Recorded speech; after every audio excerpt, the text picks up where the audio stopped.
Hello, welcome to our webinar today with Miles Hurrell. I'm pretty excited to have him here. Miles, before we get into the good stuff, I do have to just go through some boring housekeeping with everyone, so just bear with me. So first, everyone, look, if you do want to ask questions during the event, just go into the questions box, put them through. What I am going to do is any questions that get asked that we can't answer, I will actually send through, so Miles has still got them to understand what people are thinking and feeling afterwards. If you are having a bit of trouble with your audio, it's probably not us. So everyone is muted, but that shouldn't stop you from hearing. So if you try everything you can with your audio, but at worst case scenario, I find often that the phone, if you just log in through your phone, it works the best. So look, we will get into the real business now and start chatting with Miles. So Miles, it's been a crazy old time of late. I'm really intrigued to understand, you're a CEO of across multiple countries. With all COVID and everything, how have you been dealing with the sensitivities in different lockdown stages and different environments? Yeah, hi Julia. It's a good question because you're right. We sit here in New Zealand and relatively isolated, I guess, notwithstanding the mess that we find ourselves in the last 24 hours, but relatively isolated from what's going on in the rest of the world. And as you say, we've got business all over the world. It started in China, of course, and now we're seeing it play out through North America and Europe and Latin America. And we just need to be conscious of that all the time. And when you sit in this role, you need to be aware of that and understand the markets that you deal in and the people, that are going through bloody tough times, quite frankly, in some of our markets. So, it is something we're aware of. But it's playing to all those people, playing to the teams that are here in New Zealand that have done a sterling job in getting through, which is our main manufacturing base, of course, but also recognise that we're far from out of the woods in some of the other markets. Yeah, amazing. Hey, look, something that's always sort of sat in the back of my mind, might sound like a peculiar question, is, Fonterra gets criticism often for random stuff, even when you do good things. And I know you reasonably, I feel like I know you reasonably well, and I know that you have a great deal of pride in the people that work for you and that you work with. So how do you manage that as a CEO, kind of the criticism, but then also your pride in what your team do? Well, I think the first thing is, you recognise that the role we play in New Zealand, you're always up for some criticism regardless of what you do. So to acknowledge that first off is that the role that we play across New Zealand, you're always going to be up in lights somewhere along the line. But as you know, Julia, I spent 10 years of my career offshore in a number of our markets around the world, and quite frankly, Fonterra's held up in pretty high esteem when you get out in the international markets, and not just Fonterra, but New Zealand agri sector as a whole is held up pretty high. Not quite the red carpet, but when Fonterra turns up to a meeting offshore, whether it be government, whether it be customers or suppliers or whatever it may be, that they welcome that visit. But it when you get off that flight out of Auckland, you feel like there's the gun's almost pointed at your head, and it's quite disappointing, quite frankly, that here we are I think a very successful industry and company, and we get put under the scrutiny, and a lot of times falsely. And I think that's I think it's a sad indictment on New Zealanders as a whole. We like to chop down the successful ones. That's something that's ingrained in us from a very young age. And I think that's quite sad. But so how do we you keep that in mind, because we know that's the role we play. But as you say, focus on the things that we can control. And motivate our teams that we know get up every day and do a bloody fantastic job, in my mind. So it's trying to balance the two is what's important. Yeah, it's hard, isn't it? I've always laughed and thought that in New Zealand, no one likes success. No one likes anyone to succeed, and then we don't like anyone to fail. So regardless of whether you're a success or a failure, you're a dick. And that's kind of, I think, I don't know if it's our fear of failure or what it is, but it is frustrating, and as you say, it does feel very ingrained, and hopefully this experience will help us extract that ingrainedness and create more positive thoughts for the future, or positive focus on those doing well. Yeah, and I think you're right. I think we have a huge opportunity here as New Zealand to see the way we've got through, I guess, phase one of this virus here in New Zealand, and the good that it's brought out in our people, and how do we actually use that to amplify the good stuff that we do around the world, because we do have a great platform. And so let's use it. And I'm starting to see and feel that and our global market are starting to hear more about the good things we do. And so, yeah, let's not go shoot ourselves in the foot by picking on the stuff that's not working quite so well, and highlight that in mainstream media, I guess. Yeah, I must admit, the trips I've done offshore as well, it always makes me laugh. You get overseas and you mention our dairy industry, Fonterra, and it just becomes, people are like, wow, and in awe. But how do we connect better? I mean, it's, Asia's a very digital world. The likes of Singapore, their vision is to be a digital nation. What are Fonterra doing to connect our producers, I guess, with our consumers in a digital space?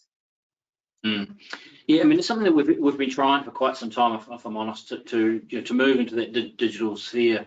But it's been a relatively slow uptake when you talk to customers and consumers. There hasn't been that pull, so there's been a bit of a push from our side to try and move down that path. But if there's a benefit out of COVID, clearly the fact we're having this call online, because it was planned when we were in level 4. But the point is we've had to move into a new way of working. And I think we're really starting to see now customers and consumers of ours around the world really starting to adapt. Through the thick of it, and of course, as I said earlier, China was well ahead of the curve when you consider some of the other countries, and China's an important market for us, as members will know. But the team up there, Taihan, really had to think outside the box, and he was having webinars with customers and consumers. There was one group of food service or restaurateurs. I think he had 270,000 people dial into a webinar and trying to teach chefs some stuff that they can take back to their own places. And then there was one with consumers, and a lot of Chinese consumers actually eat out of home, so it was a heck of an adjustment for them to actually take food home. And so teaching them some things they could do with dairy and some of our great products. And so we saw up to 1 million people dial into some of these webinars where our products were showcased around how to teaching the local Chinese consumers how to cook at home. So I think that was a case of needing to, more so when you think about our our ingredients business. We do have a relatively light touch in some markets around more of a digital sales arm, but this is an opportunity for us to sort of speed that up, simplify our business, and remove steps in the chain. So we're seeing COVID as a great opportunity for us to really move a bit faster in that space. Awesome. I heard on the grapevine too that you were doing some, I think, live streaming with Fonterra farmers, where they could, I think, through Asia, through Facebook or something, they could ask questions, which is kind of a cool way to actually get your farmer in front of them. Yeah, so yesterday we had, I think it was yesterday, we had a farmer from South Auckland here that was on live streaming with our Chinese team up there, talking about, because consumers want to know what goes on behind farm gate. I mean, let's be honest about it. They want to know, right from animal welfare to environmental sustainability. So to tell that story and not through a glossy brochure from the corporate office, straight from the farmer's mouth, is really impressive. And so that went down very well. Yeah, I've actually noticed some really awesome, a few YouTubers now out of suppliers doing some really cool stuff on social media, and showing people, I guess, how we farm, why they do what they do. And I guess the more people understand, the easier it is to connect, really, isn't it? Absolutely. And again, we've got a good story to tell, so why not? It's exactly, that's the key. And I think sometimes, like you said before, we go overseas and people love what we do, but then for some reason in New Zealand we can't see the wood for the trees, and I'm incredibly proud of our industry. Yeah, and so we all should, I think. And it's quite interesting. I spent a lot of time, certainly pre-COVID, out on farm talking to our farmer shareholders.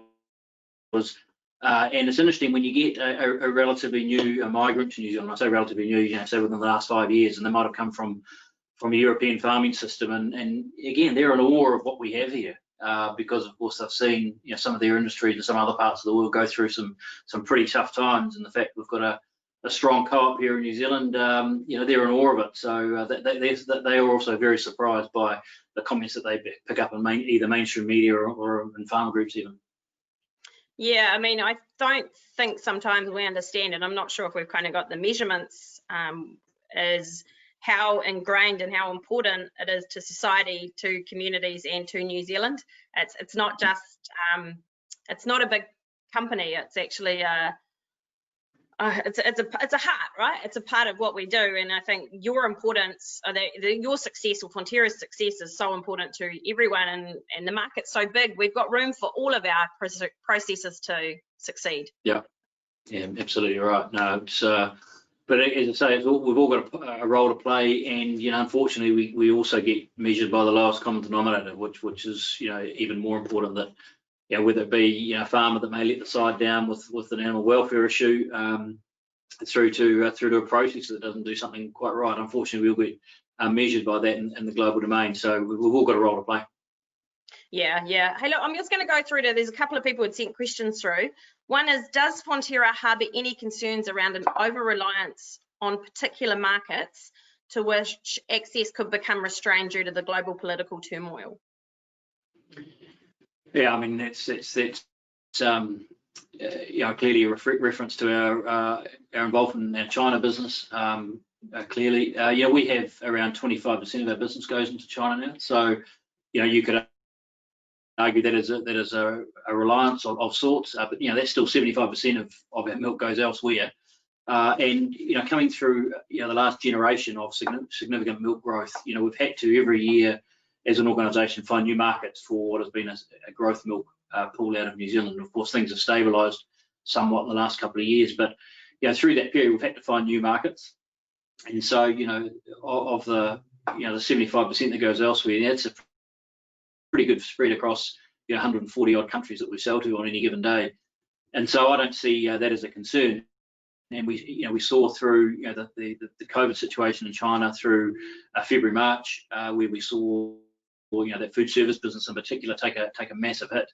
The ability for us to flex products out of food service products and put it into consumer into the rest of Asia that was still pumping along, or put it into ingredients into Africa, or that's the flexibility we have. So, but we obviously need to watch. I mean, we're a little nation at the bottom end of the world, and we're obviously advocates for free trade.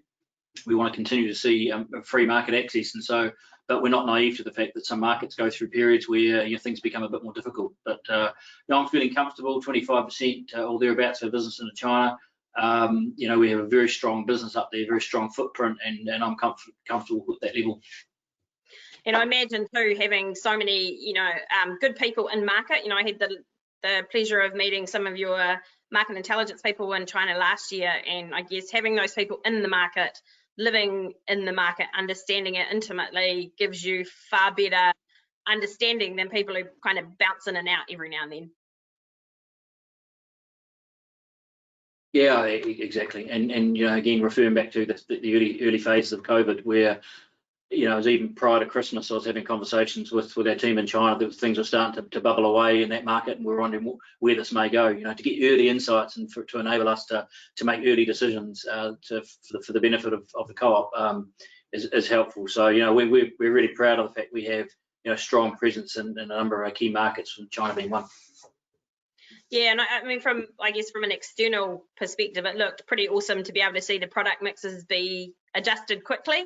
And it's been quite funny on social media where people are now talking about commodities versus value add, but the great thing is you haven't got your eggs in one basket, like it's spread out. Yeah, exactly. I mean, to be fair, there was an element of luck in there with regards to the timing. Had COVID struck right at the peak of the New Zealand season, you don't have that flexibility, of course, with your product mix as flexible as it is in the shoulders, but it was fortuitous in terms of the timing to enable us to do that. But that clearly is something we need to learn from, to ensure that if we get a second wave, God forbid, here in New Zealand, that how do we adapt and think on our feet. And we've got some pretty good skills I think we developed in the last couple of months through that period. Yeah. Did all of that, like, I spoke to the red meat CEO, or a few of them a couple of weeks ago. They all work together. Was it the same for the dairy companies? Did you guys have kind of a standard convention of how you would do things through the COVID type period?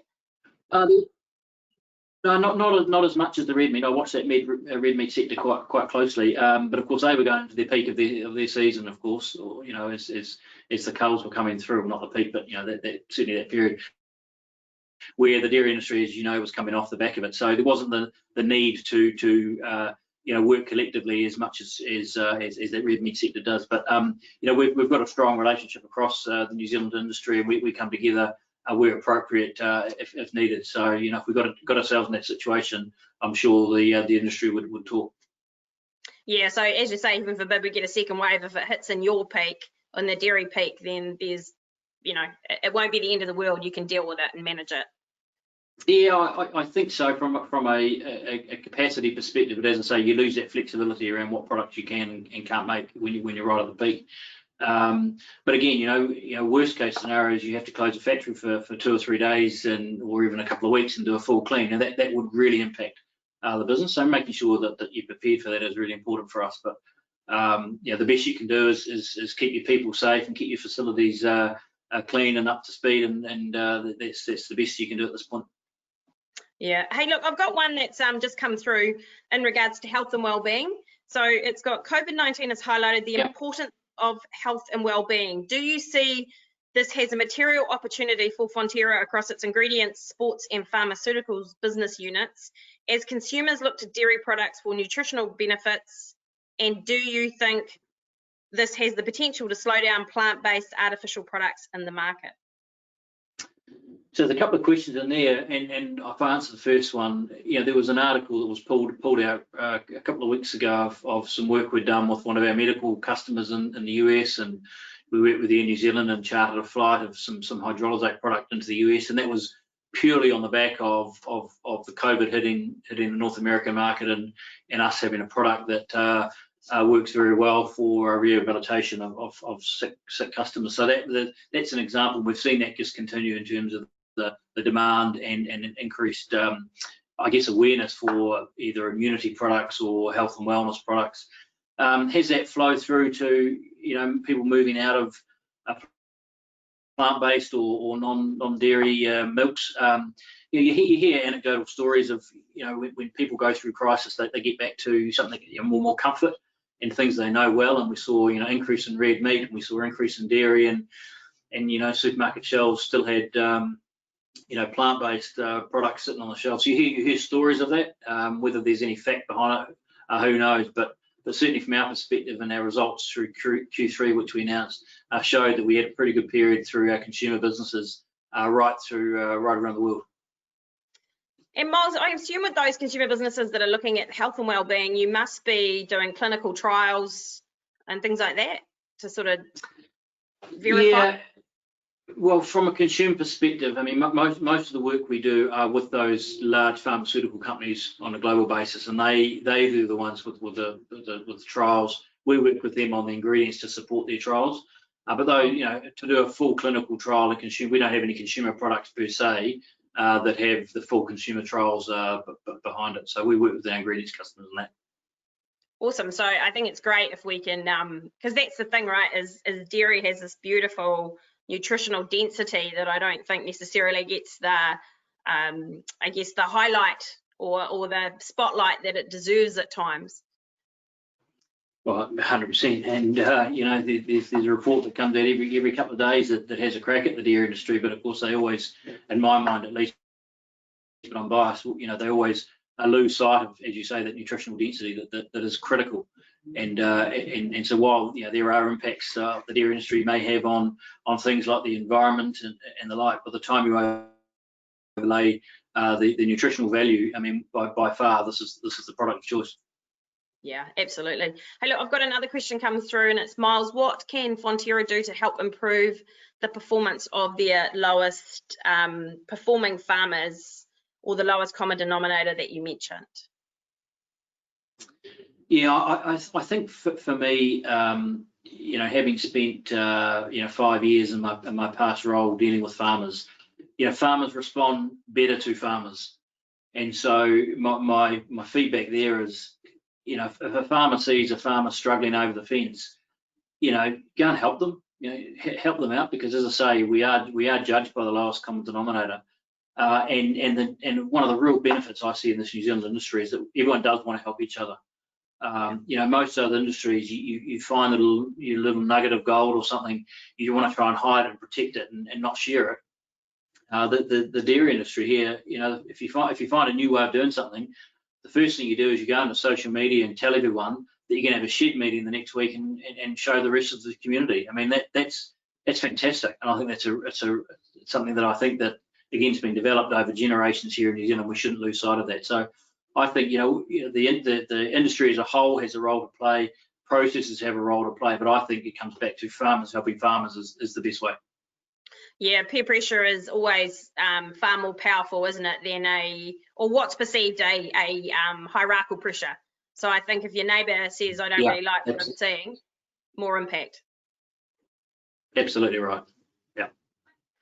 And I think we've seen that last year when I think there was some animal issues, welfare issues up in Northland, and you know a lot of the farmers came out on social media saying that this isn't normal, and they don't. But they were very empathetic, saying that potentially this person has some mental health issues right now that they need some support. So I think our farmers are starting to see that. And generally that's And we generally see that when, you know, with something is going on and we get some milk quality issues that pop up from a farmer. Yeah, you can generally have a chat to the farmer, and there's something else going on behind the scenes, whether it be financial or something in the family situation, and you can usually get through it and bring the support around them. And again, that's the strength I think of the New Zealand ag industry. We just need to harness that more. So pick those early warning signs, ask your neighbour how they're feeling, and you know, generally you get solutions. Yeah, absolutely. Hey, look, there's another one come through. Do you see the new normal being different to the pre-COVID normal? How will this impact your milk suppliers, people, manufacturing sites, offices, and your customers? Well, there's a lot in there. So the new normal, and clearly this what the whole globe is going through is resetting the baseline. There's no two ways about it. I've talked about technology. We're not going to go back to the old ways that you know, people are finding very quickly how easy it is to work remotely, and therefore you'll see this continue. You've talked about, you know, people moving into more health and well-being. I think that's a huge opportunity for us. You know, farming, you know, by and large have been isolated, if I can say that, from COVID, because they already live in remote areas. But more and more, and you refer to that conversation that the Chinese consumers are having now with their farmer yesterday. I mean, people want to know what's going on, where their food comes from. So I see an opportunity for our farmers to get out, tell their story more, be more on the face of the consumers. You know, regulators, they've got a part to play to ensure that you know, we've got the controls in place around the globe, wherever it may be. But also, probably the key thing that I think has come out of COVID is the pace at which you can get stuff done. You know, long project lead times, wherever they may be, you know, all of a sudden got removed very quickly because you had no choice but to set up a new way of doing business, and we need it done within 24 hours. Well, things just happen, versus, you know, normally 3 or 4 weeks to get anything done. So I think there's a new way of working that's coming into business. We saw that through government, the way they had to adapt and work differently, and we saw that here in New Zealand. So I think, you know, those are the new norms, and we've all got a role to play to ensure that we don't lose sight of those and don't drift back into the old ways. And, you know, our dear friends in New Zealand won't like me saying this, but, you know, we don't need to get on a plane for a half an hour meeting every 5 minutes. And I think that's the way that business has been done in the last 20 or 30 years. So this is the new norm, and let's take it. Yeah, I think we all sort of treated planes like a bus, really, didn't we? We just jump on one, whip down the road, and have a chat with Barry instead of actually looking at more efficient ways to do it. Absolutely right. Yeah, and so I think, you know, some of the benefits out of that is better, you know, health and wellness benefits come out of the back of it. People can spend more time with their families, and so, you know, there's some benefits out of that. But we also shouldn't lose sight.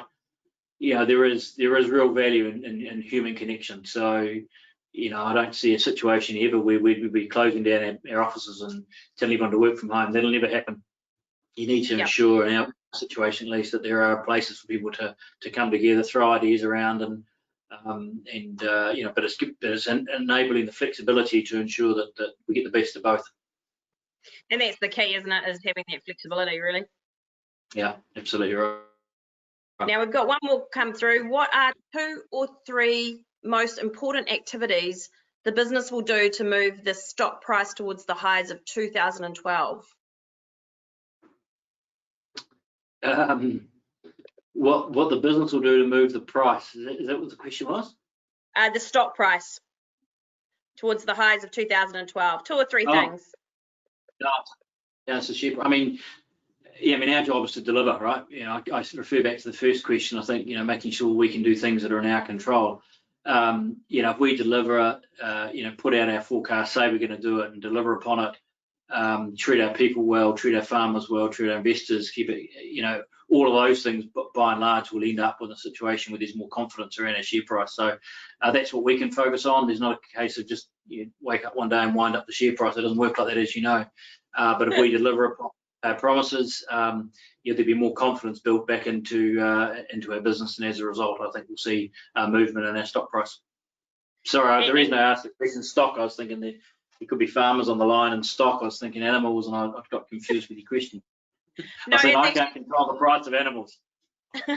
Actually, someone asked me the same question the other day when they asked what NZX was, and I said it's talked about the stock market, and they actually did ask me, was that stock as in physical animals? And I was like, oh, that's actually a good question. Yeah, sorry, I got confused with the question. Sorry. No, you're all good. Hey, how do you rate Fonterra's progress towards adding value to your milk products and moving away from commodity trading? Yeah, again, this is probably something that's misinterpreted the world over. I mean, we have under legislation, we have to sell a very small part of our milk to the New Zealand industry. So call that a commodity, fresh white milk, of course. Then we have GDT, of course, where we have made the decision to put a set amount of product on GDT to drive a liquid market and price discovery. And then very quickly after that, we add value thereafter. And even if in some cases it may be the same product that we may sell, the fact is you're working closely with the customer consumer, whether you're putting it through a warehouse and delivering it via the pallet instead of the container load. There's a whole lot of value that's added through that period. And people think all we do is commodities, but far from. And then, of course, very quickly you get into, I referred to the hydrolysate example, where we're selling that into the medical nutrition category in the US. Then we get into food service, pizza, cheeses and creams for bakeries and the like, and then we get into a consumer product. So I think the first question is, clearly we do have some commodities to our business, so no question, but if people think our base commodities is any more than sort of 30-35%, I think they need to rethink that, because our business is far more diversified than that, and we've seen that play out in the performance of our organisation the last 12 months in particular. Yeah, I guess my gripe with the word commodity is we're actually a premium ingredient too, and commodity implies that it's just volume, but we don't do that. When I was in China last year, I was actually with a company that buys Fonterra premium ingredients to make their product better. They didn't just buy it because it was a filler. It was actually an enhancer. Yeah. And again, I think that comes back, Julie, to the earlier comments around the story that we tell. If we get media and even expert commentators talking like this in the New Zealand domain, I mean, that drifts out into the international market, and we get perceived as that's all we do. But far from it. I mean, people get up every day to add more to the milk that we collect, and I'm proud of that fact. Yeah, and I think that's probably about us selling our process of production as much as we sell the product, which is the result of it. Yeah. Now, but again, it goes back to behind farm gate, as I referred to earlier. I mean, the work that our farmers do behind farm gate, there's huge value in that. And people say, why don't we just tell that story better? I mean, clearly that's one part of it. It's the whole supply chain, and great to see the work that's evolving, but that'll never end, I guess, is the point. Yeah, I remember listening to Graham Henry speak once, and he was talking about the difference between a good all black and a great one, and he basically said, as soon as you think you've made it, you're buggered. And so I guess the thing is, we're never going to make it, are we? Because we're always going to be striving for the next improvement. Exactly that. Hey, so I've got just another one here. So how does Fonterra view water scarcity in New Zealand, and what steps are Fonterra taking in the next 5 years to reduce the water footprint? Yeah, so I guess there's probably a couple of questions that are asked in that. One is, behind farm gate, and one would be post farm gate. So if I refer to them separately, behind farm gate, our farmers, certainly those in the south, run large irrigation systems in a lot of cases, and have their own controls and measures in place, and are very tightly legislated. So I feel confident that the work that goes on behind farm gate has been measured well. Post farm gate, we have some pretty tough initiatives that we're starting to unfold through the business, trying to reduce our water footprint in everything we do, from cleaning to processing, and so you'll see over the next sort of 2 to 3 years some more initiatives come out in this space. We recognise that we're a large user of water, and our job is to make sure that we can continue to reduce that over time. Awesome. I think too, I'd probably just add that New Zealand, and not saying that we should disregard water because of this, but New Zealand actually has more water per capita than anywhere in the world. So I think it's more about making sure our quality and we respect the use that we have. Correct. Now this is quite a lovely question. In the current environment, how best can suppliers support Fonterra? Yeah, it's sort of, you referred to it a little bit. We think ourselves of a family, just a big family with a lot of opinions. But when you got 10,000 people sitting around the dinner table having a chat, I love those robust conversations. And you sit around the dinner table, which is a metaphor for sitting around a town hall having a conversation with a couple hundred farmers. And I love those robust conversations, and that's the benefit of being in the co-op. It's when there's someone's aggrieved with the decision that's made. Let's keep it in the family, because again, it comes right back to the earlier comment. If someone feels aggrieved and they go into mainstream media, well, of course, that goes into the international markets, and our customers start to question, what is New Zealand dairy doing? What are they all thinking about? And I just say, recognise that the value of having this industry, and we're all together. Let's have those discussions. Let's have those family arguments all together, and let's resolve them. But let's not go out and tell the world about it. So that's, I think, one key part. We're all in this together. Let's find a solution. And again, some of the things we've talked about. The stuff that our farmers do behind farm gate. Customers and consumers want to know about this all the time now. It used to just be that the large multinationals would turn up unannounced with a clipboard and say, these are the 3 farms we want to go and see tomorrow, and we'd have to turn up unannounced and do a sort of a random audit. I mean, it's gone well beyond that too, as I say, everyday consumers wanting to know where their food comes from. So again, making sure that we all understand that the products that are produced are going down the mouths of people, in some cases vulnerable people, whether they be young or old. So when you're out there on farm, if that's the mindset that our farmers and our suppliers have, that this is the food going down the mouths of someone, I think that's half the battle. Yeah, and I think also it's about, I guess, not what I see is we can all produce slightly differently. We don't have to be exactly the same, but we just have that common thread of grass and animal welfare and planet. But we will do things slightly differently, and that's what I do love about what I'm seeing on social media, where people do farm slightly differently and they're showing the value, because that's how they do it. That's their expertise, but it's still valuable for all of New Zealand. Absolutely right. Yeah. Hey, now I've got another question that's a bit of a more of a financial one. So the New Zealand Herald is reporting Fonterra's board and management have been having a fresh look at the capital structure of New Zealand's biggest company. What progress has been made? Yeah, so there was an article yesterday reporting that there's a capital structure review underway, and so firstly, I think they're probably almost a year late in that reporting. So when we announced our strategy last year, that at the same time we'd undertake a review of our capital structure. The first thing I think we announced at that point in time was that we would remain a co-op. That piece is not up for discussion. So that's the first thing we set in stone. And thereafter we said we'll just take the time we need to determine what is the right capital structure. Does it need to be changed, if at all? And so there's a small team working on it now internally. No decisions have been made. A number of options have been considered, but we'll just take the time and won't get locked into a timeline at this point at this stage. But work's certainly underway, but I'm not sure when we'll be out to talk to the market or farmers about it. Yeah, it's one of those things, isn't it, that definitely has to play out at home before you can come out and really talk about it. Yeah, and again, I think the strength, one of the strengths of Fonterra is that we've continued to evolve our capital structure, over the years, and I think that a co-op needs to continue to do that. A strong co-op will never have a capital structure will be off the agenda. It should always be on the agenda of a co-op to actually understand what is the right capital structure needed, and so that'll just continue to evolve. And so, as I say, we won't get drawn into timelines or when we'll be out, but as I say, we're just having a good look at it, and we'll let the market know in due course.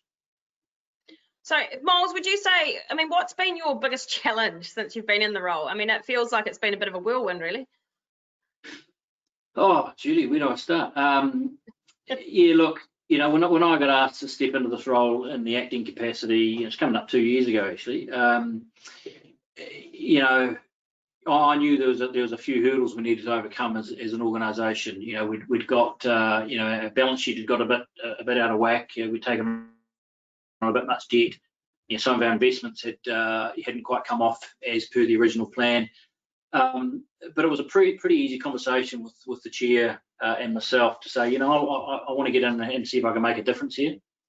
Now, as you scratch in and get into it, more comes out.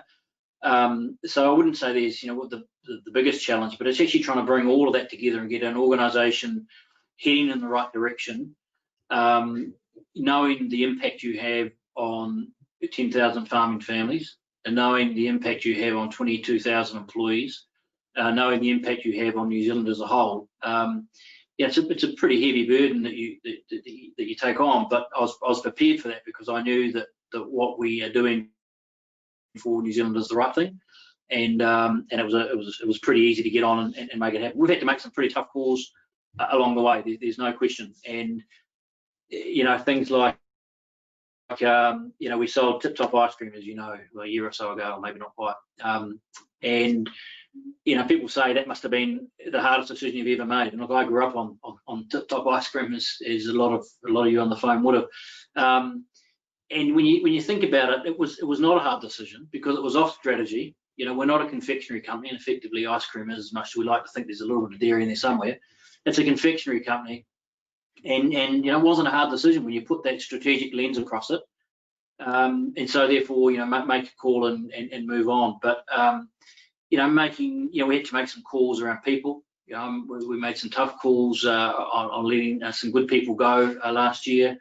A lot of these people have worked in the industry same time or even longer as I have. I'm coming up 20 years this year in Fonterra and predecessor companies, and you've got to look through and say, hey, they may be your mates, or you may have worked for them for a long time, but it's the right thing to do deep down to get our company back on track. And so there wouldn't be one thing that the toughest decision or hardest thing I've had to cope with. It's probably all encompassing, but knowing you've got the support network around you, and when I say that, I mean I start with my family in that regard, but also I'm not naive to think that all 22,000 employees love me, and same with 10,000 farmers. But I really do feel I've had the support of our farmers and our staff through the changes we've had to make.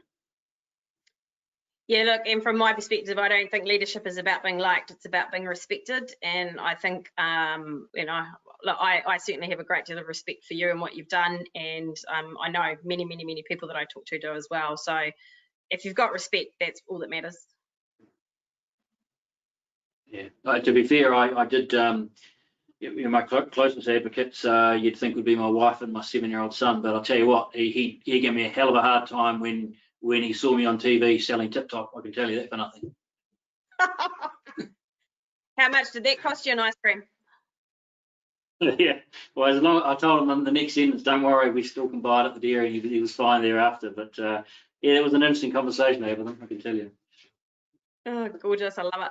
Hey, now there's another one come through. Just how does paying A2 premiums for some of your suppliers sit with those that can't access it?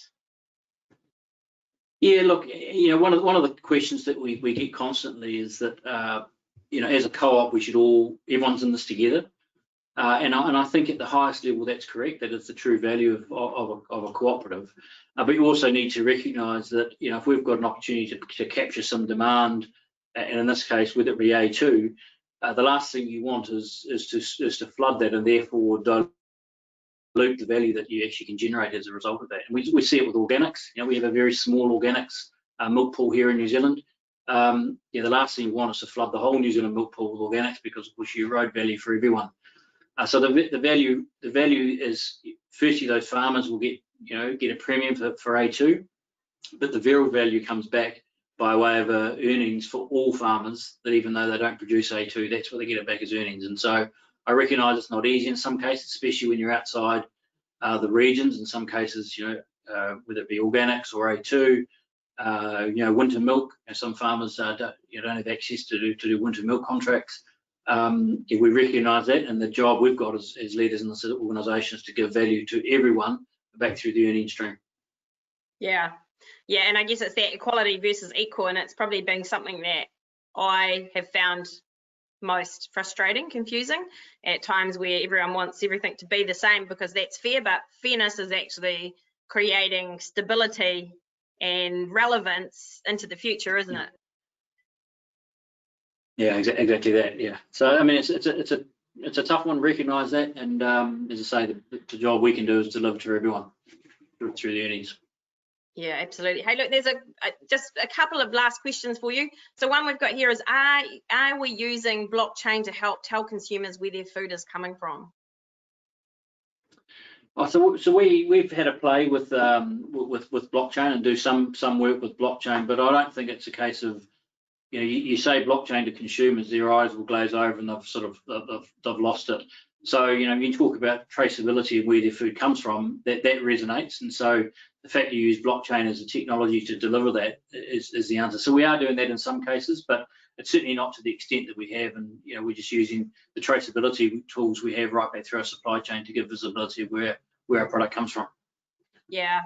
I mean, it's I guess it's just about that verifying claims and things like that, isn't it? It's understanding. It's a tool. Correct. Yeah, exactly right.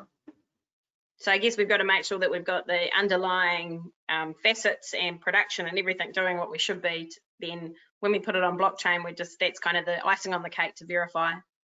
Exactly that. Yep.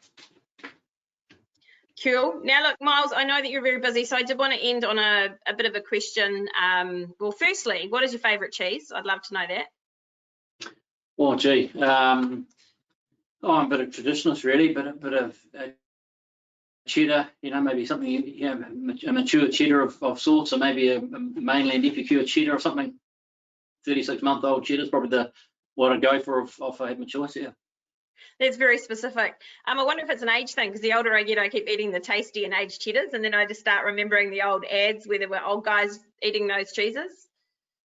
Yeah, well, those old guys have turned into me now, so yeah, it's how it rolls, isn't it? Hey, look, and I guess one last question is, what is your greatest hope for New Zealand in the next 5 years? Well, clearly we've got to get through this current crisis, and we've done a pretty good job. Again, you'll see where yesterday's fiasco leads us, but we've done a pretty good job as New Zealand in getting through this health crisis, and I take my hat off to the team that have done that. The economic recovery is going to be a bit longer. I think we all acknowledge that. So how fast we can come out of that is going to be really important, and I think that the world are looking for us. The world are looking at New Zealand to see what we can do differently, and how we can pull things back. And so then beyond that is how do we use the halo effect, if you like, of what we've done here in New Zealand? How do we use that to deliver upon the sustainability story? People see, everyone's always seen New Zealand as clean, green, and whatever the terms you may want to use. Now add that to the fact we've eliminated COVID, and we're getting on, our economy's starting to pick up. There's a huge opportunity, I think, for us to get out and tell that story globally, and consumers want that. As worlds go into from globalization to start to think about themselves a bit. They're still, most countries are still going to have to get their decent food from somewhere, and if they have choice, why not pick a country like New Zealand? So I think we've got a great opportunity here, and it will take all of us across the industries to come together and making sure that we sing from the same song set. So we've got the ingredients. Let's go on and make it happen, I guess. Yep, get out there, tell our story as a collective group, and execute well, I guess, are the key factors. Absolutely right. Now, Miles, thank you for today. I have just worked out that I spelt the word welcome wrong too in the slide that sits up there. So apologies to those watching. I was actually paranoid I was going to spell Miles' name wrong. Contrary to how you may feel, I'm not a complete idiot, but detail is not one of my high points or skills.